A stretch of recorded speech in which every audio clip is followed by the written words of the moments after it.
A must-see interview in a couple of minutes' time with a man who has been campaigning for accountability out of what happened in hotel quarantine last year in Victoria. The news today that Fair Work has, or WorkSafe rather, has charged Victoria Health with a series of failings. We'll have a chat with him a little bit later in the program. But first, let's continue our great conversation that we always love having. And by conversation, I mean fight. But probably not these guys. None other than Jenna Clark, who is, of course, from the West Australian Triple M and joins us for the front page each and every night. The great Luke Bono, who you can hear with the night shift at midnight each and every night on Triple M around the country. And the Liberal Party Senator in New South Wales, Hollie Hughes, one and all. Hello.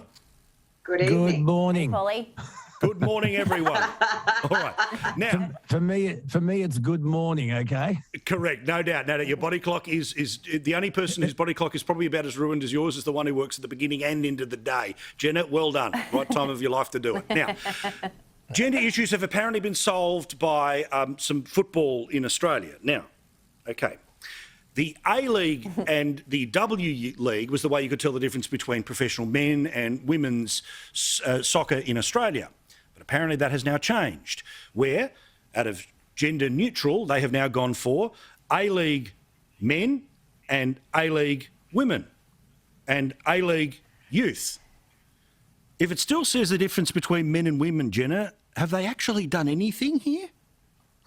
This is, again, I read this story on Triple M this morning, Paul, and I had to kind of slow right down and say it's, and just like you said, it's A-League women, A-League men, A-League donkeys, because that's how we have to now describe the genre of people playing the specific sport.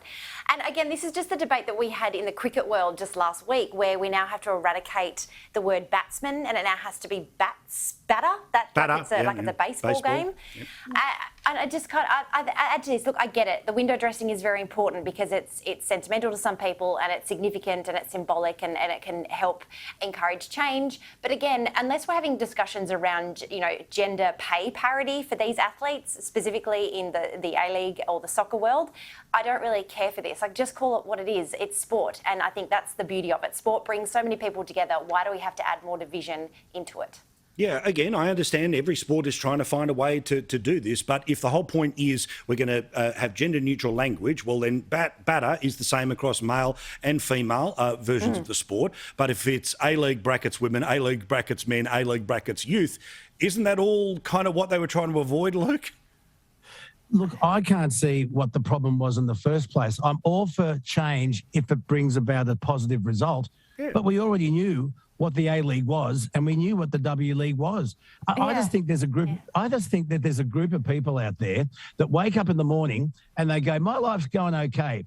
So how can I fix somebody else's? How can I be offended today?" And they're not happy. They can't put their feet on the floor getting out of bed in the morning until they bring about some change that they think's needed. There's an old saying, if it ain't broke, why fix it? Now, I was about to mention the batter thing too. The cricket, it's now batter instead of batsman, but have they changed night watchman and the 12th man? No, they haven't. They didn't think it through, did they?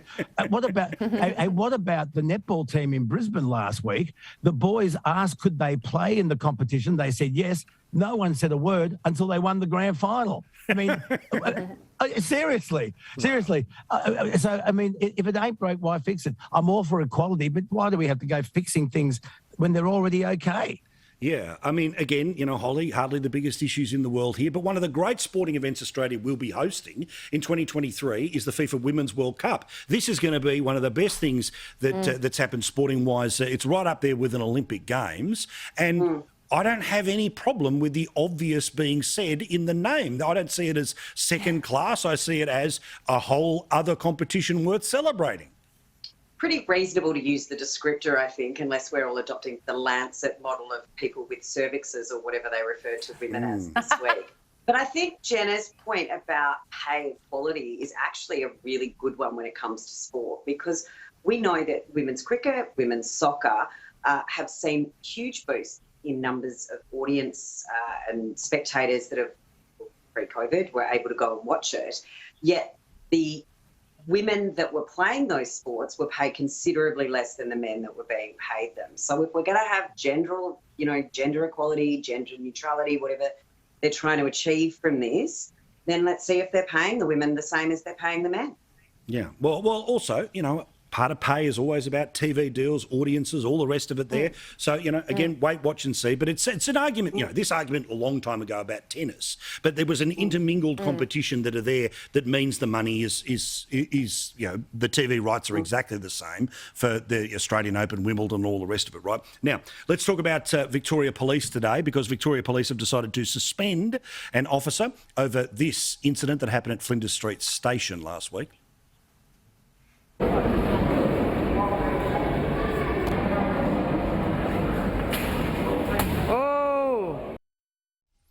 Now, Jenna, people notice I'm wearing the police remembrance badge. I'm all in on the men and women in blue. They run towards the danger that the rest of us would run away from. They interact with people on their worst day every day. But what are your thoughts about this? Because there have been other examples of police being over the top, particularly in Melbourne in the past fortnight. Yeah, it's really interesting, Paul, specifically when you see things like that out of context, and not saying that anything that we saw in that vision is acceptable, because the fact that that person looked to be just standing quite passive and had their back turned. But I guess what we need to know is what was happening in the lead up to that incident, and I guess the police have their reasons for why they specifically targeted that person. But I kind of get the feeling that what we're seeing out of Victoria over the past 18 months to 12 to 24 months is the fact that extreme force is being used in places where it's not even necessary. Like, we've seen grandmothers tackled and crash tackled like we just saw then, people like that which seem to be standing by. Yet when we see people storming the streets and urinating on war memorials, there doesn't seem to be much of a police presence, obviously because they're overrun. So there's definitely a disconnect between what we're seeing what the men and women in blue are seeing on the street and what we're seeing, I guess, in the comfort of our own home. So hopefully an investigation, and an independent investigation, gets to the bottom of what happened there. But that sort of force doesn't look like it was completely necessary in that specific instance. Look, I love police for all the obvious reasons. Luke, what have the phones been like over the past couple of weeks about policing and these things we've seen out of Melbourne? Yeah, look, the phones have gone berserk on this, and a lot of people, especially my listeners in Victoria, Melbourne, are disappointed that the police were treated the way they were and that the police weren't forceful enough with the protesters. But having a look at this footage, I looked at it a couple of times today, Paul, it's clearly excessive. And you don't get to be an acting sergeant straight out of the academy. I think that the police have had enough over what's happened over the last 2 and a bit weeks. They're frazzled, they're on edge. But clearly the bloke that was tackled to the ground was no threat. I couldn't see that he was a threat. There were other police officers around. He's grabbed him and thrown him to the ground with his arms pinned so he couldn't protect himself from the fall. To me, it's clearly excessive. However, I'm with you, Paul. I am a huge fan of the police. They're the ones that leave for work every day and they kiss their loved ones goodbye and hope to hell they come home at night. I think it should be back to being called a police force and not a police service. But I've got to say, that footage, pretty condemning. I think it's excessive. Yeah, I agree completely. Now, can we quickly talk here about, in Western Australia, Jenna, these people from Melbourne who decided to find their way through to the GF, okay? So they could be facing jail terms here. But what I find particularly ridiculous talk about putting your head in the lion's mouth, was let's take lots of photos, let's go into the dressing rooms, let's make a massive spectacle of ourselves. Just what sort of a public pinata have these people been on the radio on Triple M in Perth? It's really, you watch the footage, Paul, of when they're sort of mingling with JB and Simon Goodwin and the players in the rooms after the match. How they got there, we have absolutely no idea, and I don't even know if that came out in court today. But if there was ever a crime for to be charged to being absolute flogs, these two should have the books thrown at them, because they acted like absolute morons. And I guess the fact that the police commissioner, who's now has a new title called the Vaccine Commander, he's come out and condemned their actions, saying that they gamed the system. They allegedly had fraudulent documents pertaining that they actually were residents of the Northern Territory, when in fact they're actually well-known socialites from Melbourne. And then they started doing all of this palaver all over Perth, where they kind of know, that here you kind of have to behave when you come from interstate if you haven't done your 14 days. We saw Sydney Stack, who's a Richmond footballer. He was in jail for about 3 weeks over the Christmas period last year, because he was caught out of his quarantine remit a couple of weeks before he was due to be released, and he spent 3 weeks in jail over Christmas. These guys are now, they didn't apply for bail today, and they're in the slammer for 2 weeks. So I'm really concerned about, I think that hopefully a magistrate is going to make examples of them, but it serves the maximum penalty that they can cop is about 12 months jail and a $50,000 fine each, which, given what we heard about them, their business owners are quite successful, won't be a big deal. But 12 months in a WA jail, that could be worse than 12 months being in WA with a hard border. Well, interestingly, there has been some interesting appeals that have happened about previous jail terms that have had to do with breaking COVID regulations. It'll be interesting to see where this goes as it goes up and down the chain. Hollie, I want to ask you about something that you are eminently qualified to talk about, that you've worked so hard to become a representative of the community, that you get asked questions like this on television, but alas, you're about to get asked.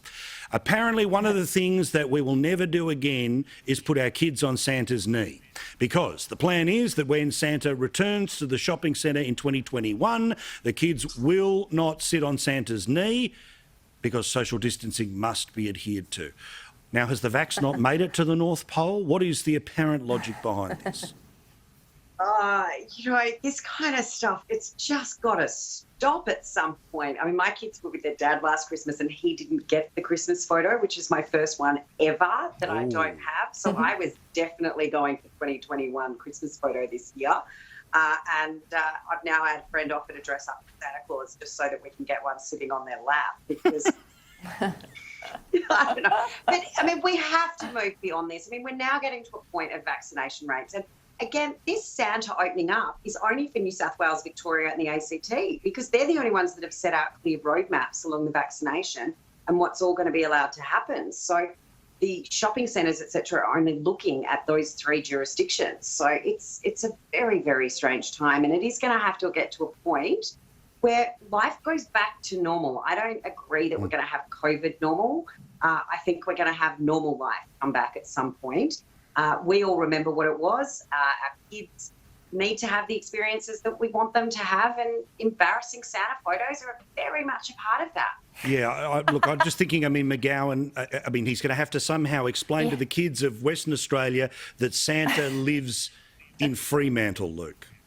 Yes, and it's going to be a very, very slow Christmas Eve, and I don't want to upset the kiddies, but he's going to have to QR everywhere, and and there's a lot of criticism that Santa gets in supermarkets too early, and then you have criticism that hot cross buns are on sale too early. You know how I'm an ideas man, Paul Murray. Love it. I've worked it out. Have the Easter Bunny, Santa, and the Tooth Fairy lined up in a row all year, and they can just take your pick. Is Santa a male or a female? You watch. That'll come up. Oh, Santa cervix. Santa cervix. Well, let's see. You wait. Santa person. Yeah, please. # Santa cervix. Let's get it going. All right. Thank you so much. Do appreciate it. Thank you, ladies. Thank you, sir. You can hear Luke after midnight. 133353 is the way to talk to him. The same number to talk to Jenna tomorrow. And I won't be giving out the Senator's telephone number here on TV, but thank you to one and all.